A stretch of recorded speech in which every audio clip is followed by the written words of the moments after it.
In writing the Constitution, the Founding Fathers allowed for the federal government to incur federal budget deficits, but they assumed that this would be necessary only during wartime and national emergencies. They didn't foresee, nor could they have foreseen, that elected leaders in Washington would run annual deficits for nearly all of the last half-century.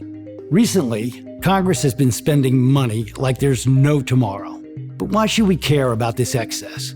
Well, because there is a tomorrow, and when it comes, the government will hand you and your children the bill. Congress has two ways to finance this higher spending: taxes or borrowing.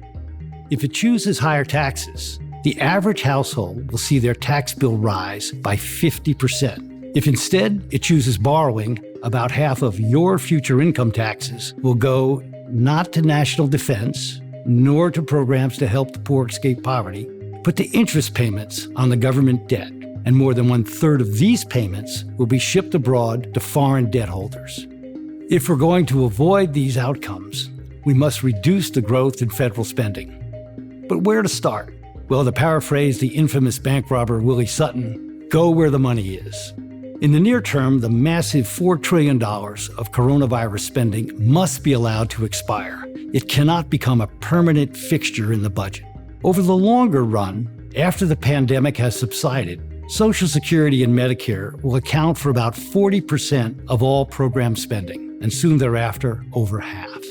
Now, most people don't realize just how generous these programs are. Today, the government promises the typical married couple that reaches retirement age benefits that have a present value of over $1 million. Now, that's equivalent to handing each couple a check for $1 million when they turn age 66. The benefits promised to future retirees are even more generous, even after adjusting for inflation.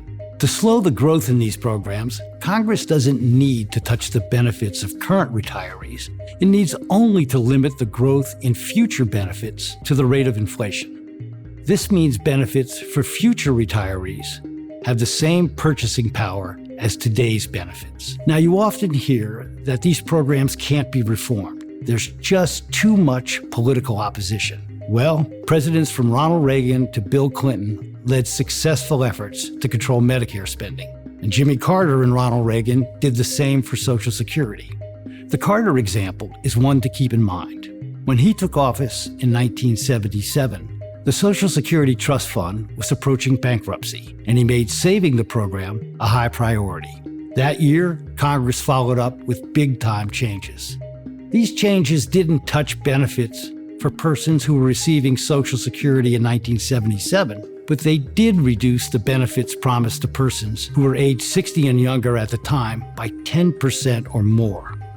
Now, this took a lot of courage, but voters agreed that the changes were necessary. In the elections the next year, congressional incumbents who voted for the changes were re-elected at the same rate as in previous elections.